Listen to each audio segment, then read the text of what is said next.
जळगाव महानगरपालिकेत सार्वजनिक बांधकाम विभागात बांधकाम विभागातील अधिकारी सेवानिवृत्त झाले असले तरी या फलकावर गेले 2 वर्ष झाली तरी नाव न बदलण्यात आल्यामुळे राष्ट्रवादी शरद पवार पक्षाचे युवक कार्याध्यक्ष सुरेश नारखेडे यांनी फलक हातात घेऊन महानगरपालिका प्रशासनाविरोधात आज दिनांक 7 ऑगस्ट रोजी दुपारी 1 वाजता रोष व्यक्त केले आहे।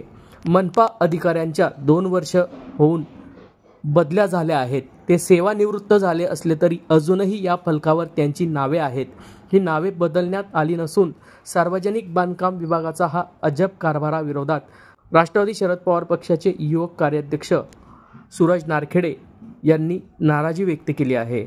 या संदर्भात सुरेश नारखेडे नेमकं काय बोलले आहेत ते जाणून घेऊयात। आज या ठिकाणी महानगरपालिकेमध्ये तुम्ही आंदोलन केलं होतं, काय नेमकं फलक घेऊन आंदोलन केलंय? जळगाव शहर महापालिका जो प्रभाग क्रमांक म्हणजे जो 9व्या मजल्यावर बांधकाम विभाग सार्वजनिक बांधकाम विभाग कार्यरत आहे, तिथं जनमाहिती अधिकार जो माहिती अधिकार कायदा हा राज्याचाच नव्हे तर देशभरामध्ये महत्त्वाचा समजला जातो।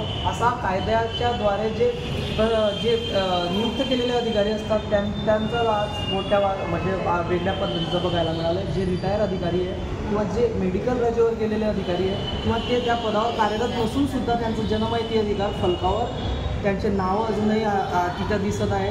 हे अत्यंत निषेधार्थ बाब आहे। म्हणजे जे लोक नागरिक जे शहरातून किंवा जिल्ह्यात वेगवेगळ्या भागातून येतात यांना कायम यांची गैरसोय व्हावी अशी ही महापालिकेची तर संकल्पना नव्हे का अशी आमच्या मनामध्ये शंका होती। आम्ही याबाबत राज्य माहिती अधिकार आयुक्त यांना याबाबत मेलद्वारे आणि व्हॉट्सॲपद्वारे याबाबत सूचना यांना विनंती केलेली आहे की साहेब याबाबत महापालिकेने अत्यंत असा अनागोंदी कारभार हा महापालिकेत नेहमी घडतो आणि असा अनागोंदी कारभारामुळे नागरिक आणि आता जे व्हिजिटर असतात ते कायम त्रस्त असतात। या लोकांचं म्हणजे जिथं आपण माहिती अधिकाराचा फलक आपण जो पारदर्शक फलक जो जनमाहिती अधिकाराचा लावा लागतो, आज त्यांनी जो रिटायर 2-2 वर्षापासून ते विभागातून बदली झालेल्या अधिकाऱ्यांचं हे तिथं फलक लावण्यात आलेला आहे। ही अत्यंत दुर्दैवी आणि निषेधार्थ बाब आहे। याबाबत आम्ही या संदर्भात जाहीर निषेध व्यक्त करतो।